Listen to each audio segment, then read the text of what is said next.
Hi guys, അങ്ങനെ thug life റിലീസായി. Maniratnam, the legendary director. ഇപ്പോൾ എല്ലാവരും റിവ്യൂ അറിഞ്ഞിട്ടുണ്ടാവും. എന്നാലും പടം കണ്ട സ്ഥിതിക്ക് ഞാൻ എൻ്റെ അഭിപ്രായം പറയാം. ശരിക്കും പറഞ്ഞാൽ പൈസ ഉണ്ടാക്കാൻ വേണ്ടി വീഡിയോ ഇടുന്നത്. അതുകൊണ്ട് തന്നെ എൻ്റെ അഭിപ്രായമാണിത്. നിങ്ങൾ പടത്തിന് എൻ്റെ അഭിപ്രായം പറഞ്ഞ് കേട്ടതുകൊണ്ട് നിങ്ങൾ കാണാതിരിക്കരുത്. സിനിമ കാണാൻ താല്പര്യമുള്ളവരൊക്കെ പോയി കാണുക.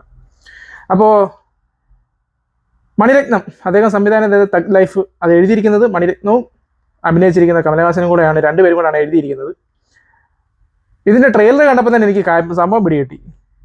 ഒന്നും പറയാനില്ല. ഇദ്ദേഹത്തിൻ്റെ മുൻകാല സിനിമകൾ, ഇദ്ദേഹത്തിൻ്റെ എന്നല്ല, ഒരുപാട് സിനിമകൾ ഇതേ ടെംപ്ലേറ്റിൽ വന്നിട്ടുണ്ട്. അതുമായിട്ട് ഏറ്റവും കൂടുതൽ സാമ്യം വരുന്നത് ഇദ്ദേഹം തന്നെ, മണിരത്നം തന്നെ സംവിധാനം ചെയ്ത ചക്കച്ചിവന്ന വനം എന്ന് പറഞ്ഞ പടമുണ്ട്. അതുമായിട്ട് വളരെയധികം സാമ്യമുണ്ട്. അപ്പം തന്നെ നിങ്ങൾക്ക് മനസ്സിലാവും സ്റ്റോറി എന്താണ്. ഇതിൻ്റെ ട്രെയിലർ കണ്ടപ്പോൾ തന്നെ എനിക്ക് സ്റ്റോറി മനസ്സിലായതാണ്. പിന്നെ തിയേറ്ററിൽ പോയി കണ്ടിരുന്നപ്പോൾ ശരിക്കും പറഞ്ഞാണല്ലോ, ഓരോ സീനും ഫസ്റ്റ് പണം തുടങ്ങിയപ്പം ഒരു 15 മിനിറ്റ് ശരിക്കും ഒരു വേറെ ലെവൽ മേക്കിംഗ്, നമുക്ക് ശരിക്കും തോന്നും, ഇത് പടം നമ്മൾ ട്രെയിലർ കണ്ടതുപോലല്ല, വേറെ രീതിയിലുള്ള സാധനമാണ്, പൊളിക്കുമെന്ന് വിചാരിച്ച്. ആ ഒരു മേക്കിംഗ് സ്റ്റൈലാണെങ്കിലും background score A R Rahman. ഇത് 3 പേരും ലെജൻഡറി ആക്ടേഴ്സും അല്ല, ലെജൻസുകളാണ്. 3 ലെജൻസും കൂടെ ആക്ടേഴ്സ് നാക്കുളുക്കി 3 ലെജൻസും കൂടെ ചേർന്നതിൽ ശരിക്കും പറഞ്ഞാൽ ഏറ്റവും കൂടുതലും എനിക്കിഷ്ടപ്പെട്ടത് എ ആർ റഹ്മാൻ്റെ ബാക്ക്ഗ്രൗണ്ട് സ്കോർ മ്യൂസിക്കുമാണ്. അതിലെ എന്നെ വേണ ഓണാക്ക് ആ പാട്ട് ഒഴികെ ബാക്കിയെല്ലാം എനിക്ക് ഒരുമാതിരി ഇഷ്ടപ്പെട്ട പാട്ടുകളും കാര്യങ്ങളാണ്.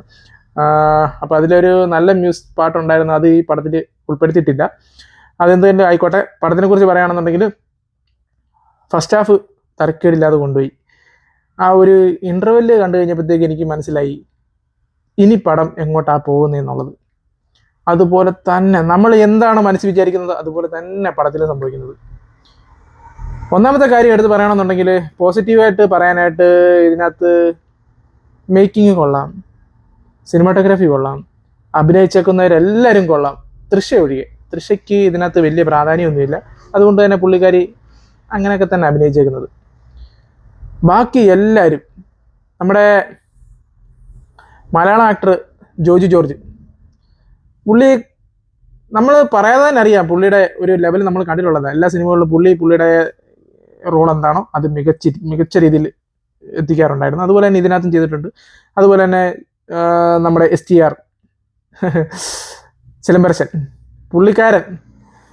പുള്ളി ചിമ്പുവിൻ്റെ കൊടുത്തേക്കുന്ന റോൾ എന്താണോ അത് പുള്ളി മാക്സിമം ഔട്ട്പുട്ട് ഇട്ട് പുള്ളി പീക്ക് ലെവലിൽ ചെയ്തിട്ടുണ്ട്. ഫസ്റ്റ് ഹാഫ്, സെക്കൻഡ് ഹാഫിൽ കുറച്ച് ഇതായിരുന്നു. എന്നാലും പുള്ളിയുടെ അഭിനയം ഇതായിരുന്നല്ല, പുള്ളിക്ക് കൊടുത്തിരിക്കുന്ന ക്യാരക്ടർ അങ്ങനെ ആയിരുന്നു. സെക്കൻഡ് ഹാഫ് നമുക്ക് പ്രെഡിക്റ്റബിൾ ആണ് സ്റ്റോറി, അതുകൊണ്ട് തന്നെയാണ് നമുക്ക് അങ്ങനെ ഫീൽ ചെയ്യാൻ കാരണമെന്ന് എനിക്ക് തോന്നുന്നു. അതുകൊണ്ട് തന്നെ ഇതിനകത്ത് നല്ല നല്ല എലമെന്റ്സുകളൊക്കെ ഇഷ്ടം പോലെ ഉണ്ട് ഈ പടത്തിൽ. പക്ഷേ ഈ മേക്കിംഗ് സ്റ്റൈലും ഈ ഒരു സ്റ്റോറിയും നമുക്ക് പ്രെഡിക്റ്റബിൾ ആയതുകൊണ്ട് തന്നെ നമുക്ക് ഒരു ത്രില്ല് ഫീൽ ചെയ്യത്തില്ലെന്നേ. അതാണ് ഈ പടത്തിൻ്റെ ഏറ്റവും വലിയ പോരായ്മ. ഇതിൻ്റെ സ്ക്രിപ്റ്റിനാണ്. മേക്കിങ്ങും ഇതിൻ്റെ ഈ പടത്തിൻ്റെ ടെക്നിക്കൽ വശം നോക്കുവാണെങ്കിൽ ടോപ്പ് നോച്ചാണ്.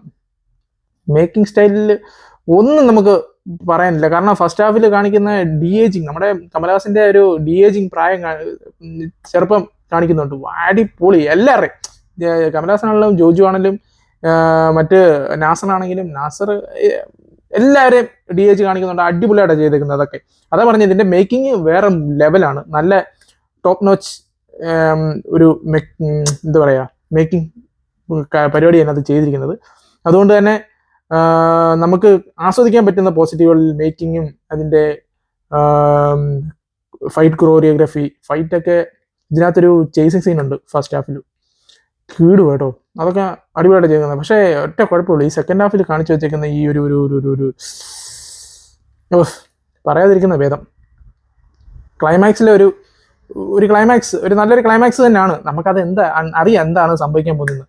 ആ ക്ലൈമാക്സിന് വേണ്ടിയിട്ട് ഇങ്ങനെ ഇഴച്ച് കൊണ്ടുപോയി ആവശ്യമില്ലാത്ത കുറേ സീനുകൾ എന്ത് കാര്യത്തിനൊന്നും മനസ്സിലാകത്തില്ല, അതുപോലെയാണ് ചെയ്തു വെച്ചേക്കുന്നത്. നമ്മൾ കണ്ടു മറന്ന ക്ലീശ സീനുകളെല്ലാം പിന്നെ ഇതിനകത്തിട്ടങ്ങ് കുത്തി തിരി.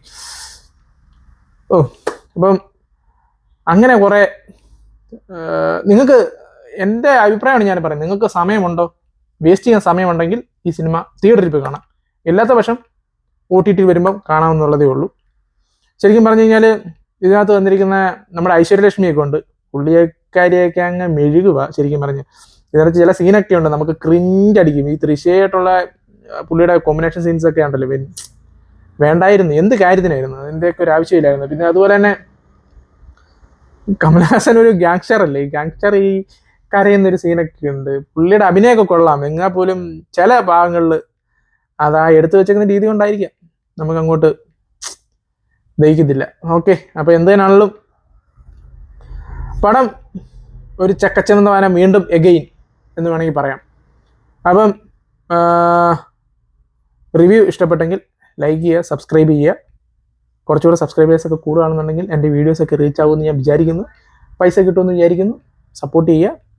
അതുപോലെ തന്നെ സിനിമ കാണാൻ താല്പര്യമുള്ളവർ ടിക്കറ്റ് എടുക്കുക, പോയി കാണുക. ഇല്ലെന്നുണ്ടെങ്കിൽ OTT വരുമ്പോൾ കാണുക. Okay, by.